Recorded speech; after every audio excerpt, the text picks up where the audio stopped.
हर एक स्टूडेंट ये चाहता है कि वो कम वक्त में ज़्यादा पढ़े और वो जितना पढ़े वो उसे लंबे वक्त तक के लिए याद रहे, लेकिन ऐसा हो नहीं पाता। बट ऐसा हो सकता है, लेकिन इसके लिए एक स्टूडेंट को कुछ टेक्निक को फॉलो करना पड़ेगा।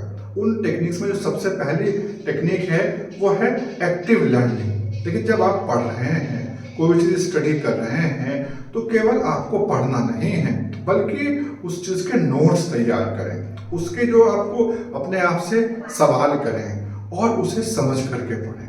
दूसरी टेक्निक जो आप इस्तेमाल करें वो है फिनमैन टेक्निक। इस टेक्निक में क्या होता है, देखिए, जब आप पढ़ रहे हैं तो किसी भी टॉपिक को इस तरीके से समझें जैसे कि आप एक 5 साल के बच्चे को समझा रहे हैं। जब आप इतनी डीपली उस चीज़ को समझेंगे तो हर एक टॉपिक का हर एक जो उसकी बारीक बारीक चीज़ें हैं वो भी आपको याद रहेगी और बहुत ही लंबे वक्त तक के लिए याद रहेंगी।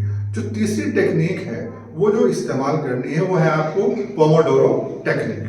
देखिए, ये एक जापानी टेक्निक है। इसमें आप कोई भी काम कर रहे हो, स्टडी कर रहे हैं, कोई और काम कर रहे हैं, आपको 25 मिनट पूरी कंसंट्रेशन से, पूरे फोकस के साथ में स्टडी करनी है और फिर 5 मिनट का आपको ब्रेक लेना है। इससे क्या होगा, आपका दिमाग थकेगा नहीं और आप लंबे वक्त तक उस चीज़ को याद रख पाएंगे। रिवीजन करें। देखिए, एक दिन बाद, एक हफ्ते बाद और एक महीने बाद जो भी आपने पढ़ा है उसका रिवीजन करें। अगर आप ऐसा करेंगे तो वो चीज़ें जो हैं आपको बहुत लंबे टाइम तक के लिए याद रहेंगी। जो सबसे डिफिकल्ट टॉपिक है उसे सबसे पहले पढ़ें। देखिए, जब आप पढ़ने के लिए बैठते हैं तो जो आप उस वक्त आपका दिमाग जो है बिल्कुल फ्रेश होता है।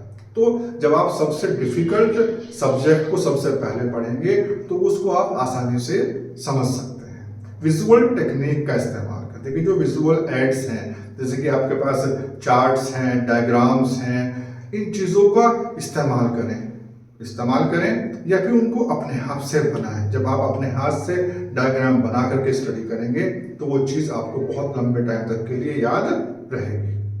और सबसे इम्पोर्टेंट चीज़, इन्वायरमेंट, माहौल। जहाँ आप बैठ करके पढ़ रहे हैं वहाँ का जो इन्वायरमेंट है बहुत साफ सुथरा और बहुत शांत होना चाहिए।